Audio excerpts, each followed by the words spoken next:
just slipped away from that tackle to pick up the first down. Very important, or like you say, a season would just about been over for Shawnee Mission West right there.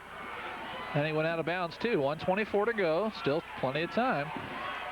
Ball at the 34-yard line. Reichart looks for the short pass outside. A little too tall for Thane Murray.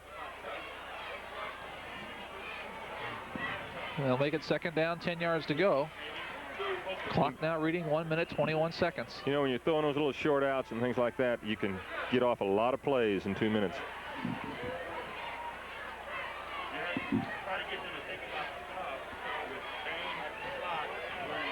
$1:21 to go, second down, 10. Reichart back, fakes to his running back. Rushed hard, gets the ball away, and it's incomplete. I tell you what, it gets tough.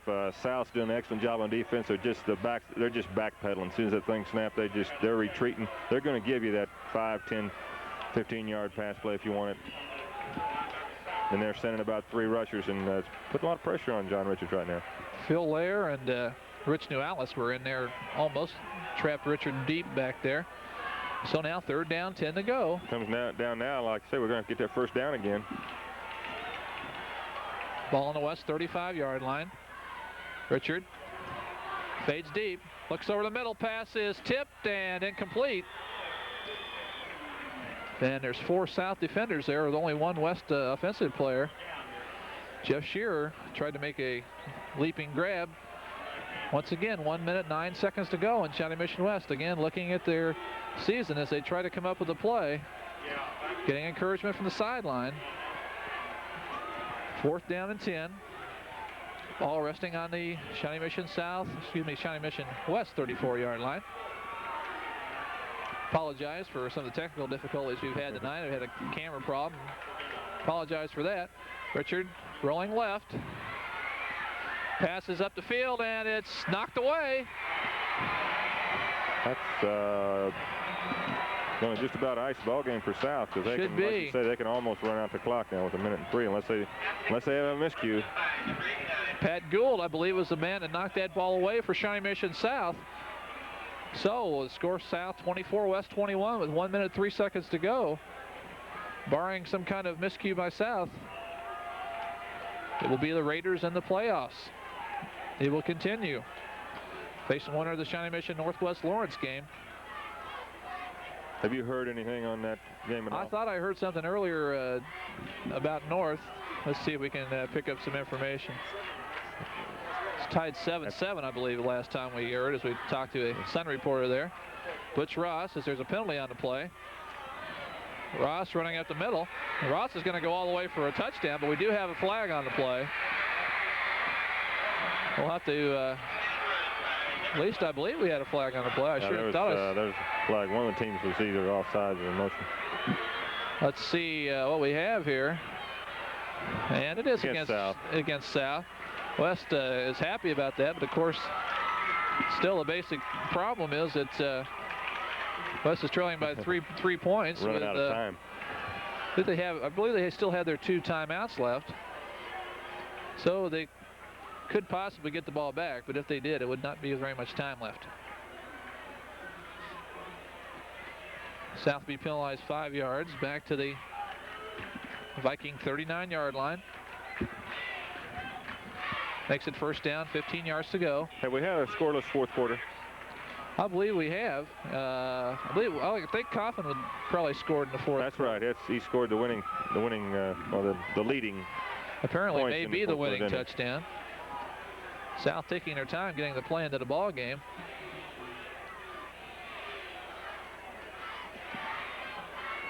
.54 seconds left to go. Butch Ross with the ball. He falls down, and West will immediately call timeout. He's hanging on to that with 2 hands, you notice this time.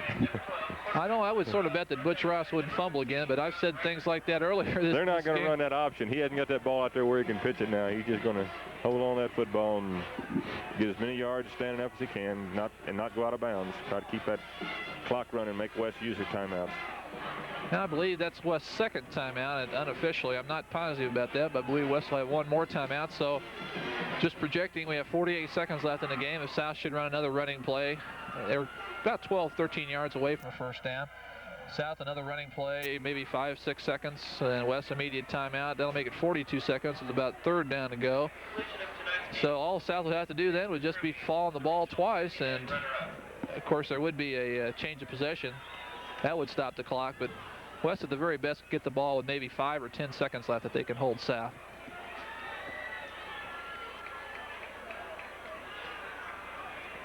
Coach, before we go here, I do want to once again thank you for helping me out here. Well, I appreciate the opportunity. This is the first time I've done that, so I'd like to apologize to the folks if I've said some things. And I try not to be too prejudiced, but obviously, you know, being a West coach, I probably leaned towards West a little bit, but I knew more about them than I did South. That's understandable, and as we mentioned many times, these two fine Shawnee Mission teams, and not taking a thing away from either of them. Either of these teams would be fine representatives for the area if they should proceed on. Butch Ross, he just runs about 3 yards back and falls down. That took up 4 seconds. West timeout. So Shawnee Mission West will call their final timeout. It'll be third down to go. Final tonight, Shawnee Mission Northwest 10, Lawrence 7. And the final, as you may have heard, Shawnee Mission Northwest defeating Lawrence tonight 10-7.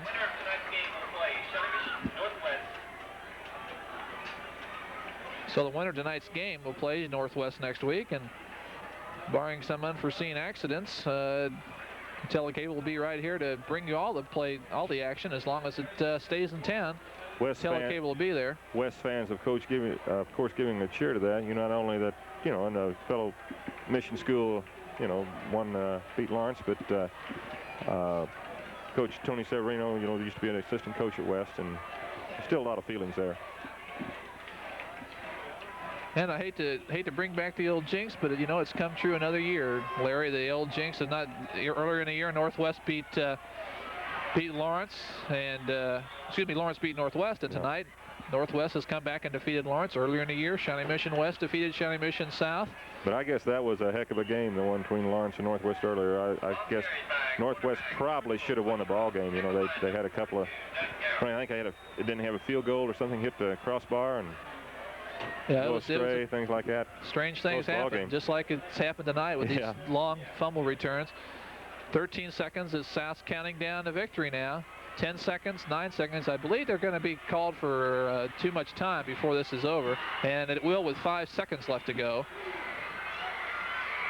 So with 5 seconds to go, South. I don't even know whether I bet he doesn't even risk a punt. I would imagine he's just going to get the ball snapped and run around back here and run the clock off and down it.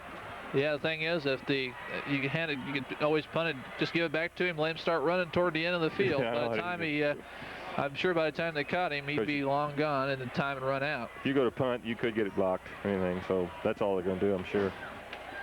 The thing is, they might try to run around, because if they just do fall on the ball, that'll stop the clock, and West may get one more offensive play, and I'm sure South doesn't want to do that. But we have been outguessed tonight several times. Yeah, we do. We do remember that. We've called a few of them, right? As you might be able to see on the far side there, the South students rallying around their team. It's good to see a really pretty good crowd tonight here at South District Stadium. Got 5 seconds left to go in the ball game. West's got to be proud of the team. They had a lot of injuries. I think Coach Wamsgans and his staff proud of his team. I think that the fans are proud of the job that Coach Wamsgans has done at Shawnee Mission West this year. So we're ready for the final play of the ball game, I would imagine. And there he goes. There he goes. It's like, we got that one right, didn't we? Bruce did predict one of them right. And that's the ball game. Final score, Shawnee Mission South 24, Shawnee Mission West 21 as the South crowd runs on the field.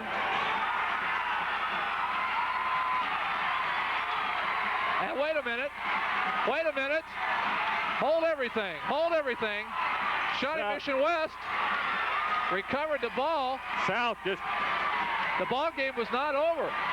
Shawnee Mission South quarterback handed it to the Shawnee Mission West player. The Shawnee Mission West player before the whistle blew, he's not down. West has won this ball game. I believe so, and that's the final score. Shawnee Mission West has defeated Shawnee Mission South. I don't believe it. I don't believe it, Coach Shephard. We have just seen one of the strangest plays that you're ever going to see in a ball game. The play was not over. No whistle was blown. He was running around. He never went down or anything. He just handed the ball to the West kid at the end of the ball game. I'll tell you, I will go back in our studios tonight, Coach Shephard, and we're going to pause here for a second because let's show you that play once again. As I mentioned, it was the quarterback for South running back, just like I said, waiting for the game to end. He ran backwards, running about 20 yards back. The clock ran out. He held the ball up, saluting the play. The West kid just took it away from him. West player, now you can watch this as a West player grabs the ball and runs it in for a touchdown. Right. Amazing play. You just sort of wondered how something like this could happen. The play was not blown dead, and I believe Shawnee Mission West will have to go ahead and kick an extra point, and I don't think that they're going to get much reaction from the Shawnee Mission South team. I'll tell you, Butch Ross. It's got to be very disappointing. Must be the loneliest man on earth right now because he had just handed Shawnee Mission West the ball game. Literally handed the ball to Shawnee Mission West. I wondered as I saw the South crowd run onto the field, and then all of a sudden we heard some crowd cheering over here. I wondered what happened, and all of a sudden there was a West Vikings huddled in the end zone, hugging and laughing at each other. We've just seen one of the most amazing finishes to any ball game I've ever seen. You can see the South just completely upset. You know, I just saw John Davis. It shows what kind of character, what kind of a man has. He walks out on the field and hugs Coach Wamsgaren, you know, just pats him on the back. He knows, you know, his team made a mistake, and it's a very, very sad thing that happened, but you know, that's athletics, and that's part of it. 27-24 is our score right now, and I believe West is gonna have to go ahead and kick an extra point. I'm not sure about the high school rules. If this is a college game, we wouldn't have any other extra points, but just an amazing turnaround. And there we could take a look. You pan the camera over, and they're going to call the ball game right there. That's going to be the end of the ball game. And Shawnee Mission West has defeated Shawnee Mission South 27-24. Trivia question: who scored the touchdown for West? I wish I knew, Coach Shephard. When I go back tonight and who scored it, you know? Nobody knows who scored it, but when we go back tonight, take a look at it, we sure will know. And he's a happy young man right now. I'm guessing Bob Kofer, number 88. That's what I mean. It looked to me like he was down there anyway. I'm not sure. It's almost unfair, Coach Shephard, because it seemed like he just said, "Oh, here, let me have the ball," and the South man handed him the ball, and he just ran right in there for a touchdown. You've got to give it to these West players, though. They never gave up. They did all they could. An unbelievable finish. And this will be something that we'll watch over and over and over again as you now see the Vikings huddled in the middle of the field. And this ball game has come to an end with one of the, I just don't know how to describe it. I'm at a loss for words. The Vikings are on the field South, dejectedly walking toward the bleachers. There you see the crowd in the middle of the field as Shawnee Mission West has defeated Shawnee Mission South 27-24. And I'd like to thank our crew tonight as we wrap it up. Our director tonight, a fine job by Bill Brown. Our engineer tonight, Steve Pashang. On camera, it was Patsy Pucci, Kevin Peterson, and Jerry Gardner, and of course our producer, Vivian Wilkerson. Coach Shephard, any final words? You know, I'm lost for words. That's unbelievable. You know, I saw that ball game you talked about where West had scored and had a penalty and then lost the state championship. But this is, I don't think I've ever seen this happen. Unbelievable finish here at Shawnee Mission South District Stadium, where once again the Shawnee Mission West Vikings. Just one other thing. The old saying goes back: you never stop until the final whistle blows. And the final whistle never blew until the kid handed the ball to West. So our final score again, Shawnee Mission West Vikings on the last play of the ball game, 27, Shawnee Mission South 24. For Coach Larry Shephard, this is Bruce McRoberts wishing you a very good evening. John, can you tell us a little bit what was going through your mind as that play developed? Well, in the huddle right before the play, we talked it over, and any way we could get the ball was just fine with us. We just had to find some way to get it. And looking at the film, there were two players before me had a chance and just didn't think of it. And that's just about the only thing I was thinking of, running up the field. At any one point, did you believe the game was over, or did you believe that the game was still going up until those final moments before you grabbed the ball? I thought it was over, and then I couldn't see the referee. And then when I could finally see him, I could see he hadn't blown the whistle, and he was looking at, just looking around and just waiting for something to happen. And that's when I just made my move. Did you say anything to Ross before you took the ball? Did you ask him for the ball? No, I didn't. Did anybody say anything to him? I think a couple of the players were ready to shake hands with him and congratulate him, but... Were you able to see him after the game, talk to him then? No, I wasn't. I was just one big mob out there. What about your players? What did they tell you? Just that they were happy that I did it. And it looked like they thought the game was over. It looked like the only person in the stadium that thought the game was still going was yourself. Yeah, that could be right. I know at least one of our other players was thinking about it too, but I just got there before him. He told me after the game that I got there before him, so he didn't have a chance to do it. You go both ways, defense and offense. You're the quarterback on offense. Have you ever made a bigger play than that one right there? I don't think so. That's just about the biggest play. We had a play last year against Olathe that one, flea flicker play right at the end, and those two plays compared just about equally, I think. What did your coach tell you after the game? I don't know. He said so many things. Just that's the way to play heads-up football and just not quit till the final whistle. What was your thoughts as you were running down the field with the ball towards the touchdown? I was just hoping there wasn't anybody behind me who saw me take the ball and then was running after me, and so I just was running straight ahead and just hoping there wasn't anybody behind me. Were you thinking that perhaps the game was over and the fact that they didn't blow it, or did you feel that there was some doubt at that point? Yeah, I turned back and looked, and I saw the referee, two referees running toward me with their hands up, signaling a touchdown, and that's when I knew it was for real then. Good. Thank you. But you told me Saturday night on the phone that you had learned a lesson from this. What lesson have you learned from all this? Well, if any lesson I've learned that, as soon as I was walking off that field, someone was going to have to accept that, take the blame, or accept that somebody had done something wrong, and I just accepted that person was going to have to be me, and I was going to have to shoulder some of the blame because I was the person holding the football when Reichart took the ball away. Do you feel like you've done something horrendous? You say taking blame, like you've done something that you're guilty of. Do you feel like you're guilty of something? Well, I don't think I'm guilty. I think if you see that film clip, and I knew in my head, as soon as I stood there, when I looked back at the clock, there was no time left, and I saw our whole fans just pour on the field, and I saw their team come on the field. I figured the game was over. So did everybody in the stadium. And then I started shaking West players' hands. I shook 3 West players' hands.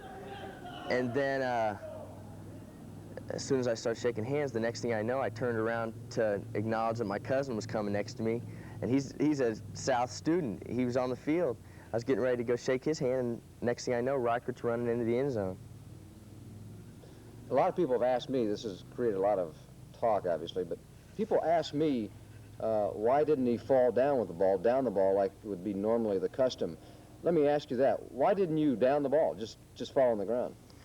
When I went to the sideline, when there was a timeout, there was a discussion about, what I should do. There was me and 3 other coaches, and we were, finally we came up, I just said, well, I'm just going to take the ball. There's 4 seconds. I'll run with the ball until there's no time left on the clock. And the Coach Davis just said, that's fine, just take the ball. And there was no, I should have known in my head after playing for 10 years just to take the ball and run around and finally just hit the ground. But as soon as I got out there and started running around, there's no time left on the clock. I just stood there, It was just, if I had to do it all over again, without knowing the circumstances, I'd do the exact same thing because I thought the game was over. I would have, if if it would be played over again, I'd do it the same way. Did Coach Davis tell you to fall on the ball? No, he didn't. I don't think I can. I'm not saying that he didn't say that. I'm saying can't make a comment about that now because I don't want to start a conflict between me and Coach Davis, because that's not what this thing's about. The thing's about whether we won the game or not. I'm not going to start a conflict between that. I'll answer that later. But I know what he said to me. I know what the other coaches said to me, and I know what I said in the huddle. And I know what happened, and that's all that counts. Later on, I could.